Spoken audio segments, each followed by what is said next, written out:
The sun beat down on the concrete outside Progress National Bank as Mariah Jefferson adjusted her scarf, trying to keep the sweat off her brow. She glanced at the glass doors of the building, then back down at the check in her hand.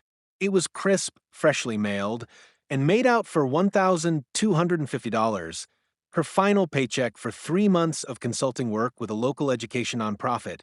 She was proud of it. It wasn't a donation. It wasn't a handout. It was honest work that she had done while raising her teenage son, Elijah.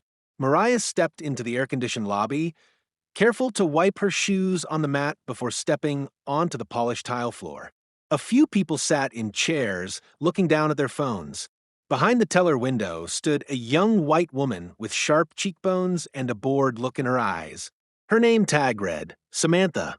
Mariah waited patiently in line, trying to calm her nerves. Banks made her anxious, not because she had done anything wrong, but because of how people often assumed she had. When it was her turn, she stepped forward with a soft smile. "Good morning," she said, placing the check and her ID gently on the counter.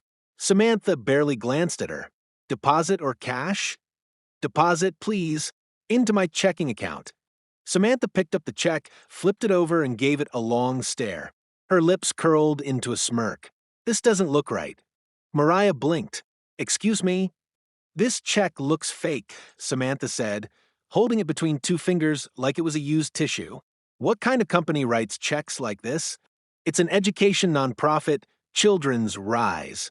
"I worked as a program coordinator," Mariah explained calmly. Samantha rolled her eyes. "Sure you did. What's that supposed to mean?" "Nothing," she said, then tore the check in two. For a split second, the world stood still. The sound of ripping paper echoed in Mariah's ears louder than it should have. She watched as the pieces fluttered onto the desk like dead leaves. "That was a valid check," Mariah said, her voice shaking. "It didn't look valid to me."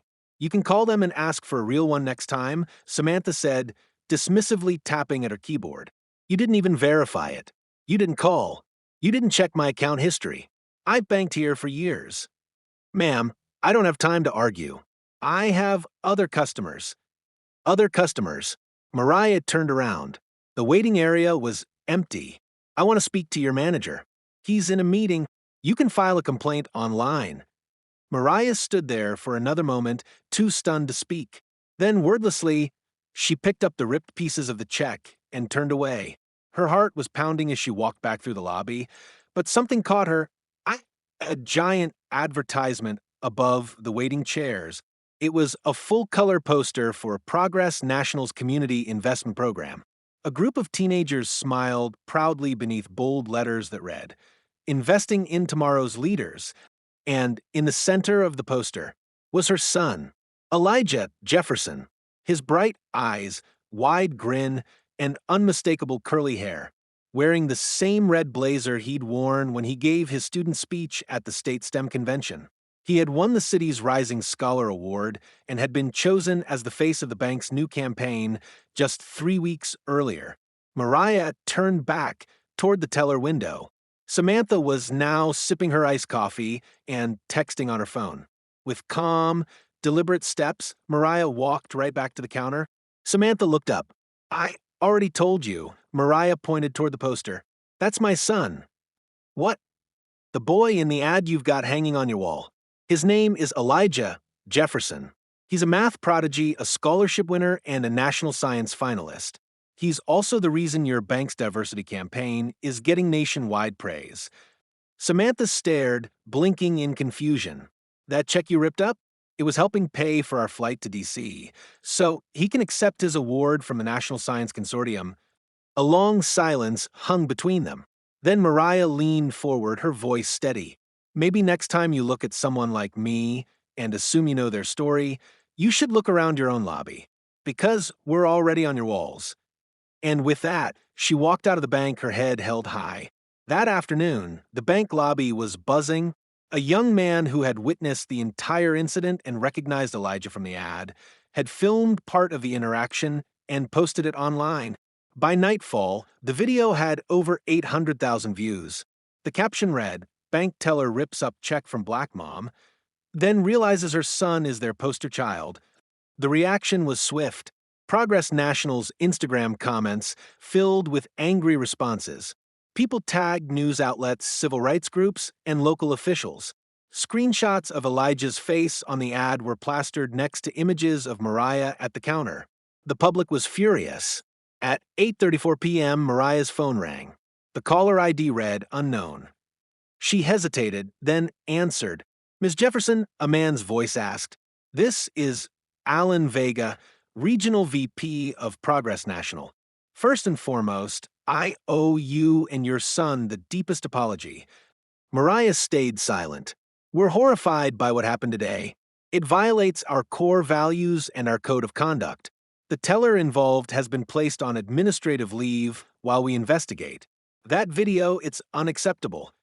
"She didn't even try to verify the check," Mariah replied. "She assumed it was fake. She assumed I didn't belong."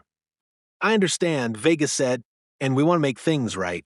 Would you be willing to meet with our executive team tomorrow morning? We'd like to speak in person, and with Elijah present as well." "I'll think about it."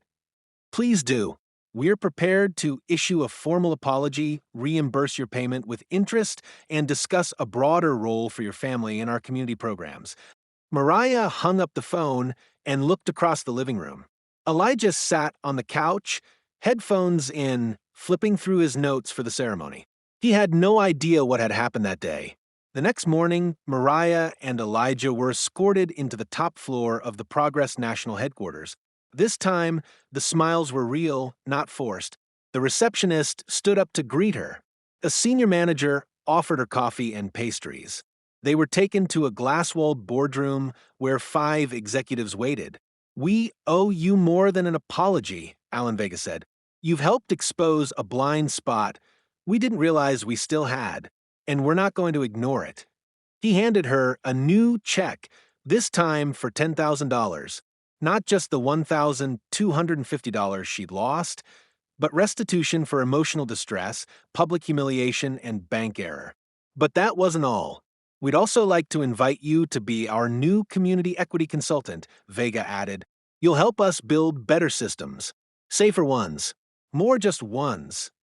Mariah's eyes widened. "And Elijah," Vega said, turning to the teenager, "we'd like to expand your campaign into a national STEM youth initiative. We want your voice and your story to inspire kids everywhere." Elijah smiled shyly. "That'd be cool." Mariah finally let out a deep breath she hadn't realized she was holding.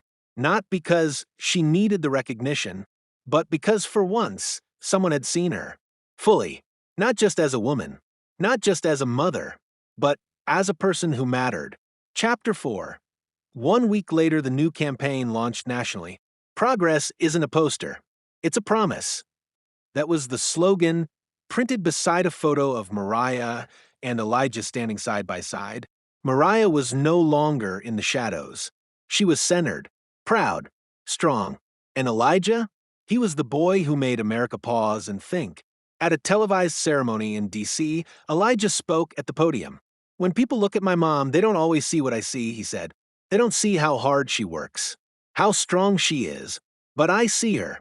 And now the world does too." The audience rose to its feet. Samantha never returned to the teller window. Progress National quietly severed ties with her after her conduct failed every review. But Mariah didn't think about her anymore. She had no time for bitterness. She had a community to empower, a son to raise, and a voice no one would ever overlook again.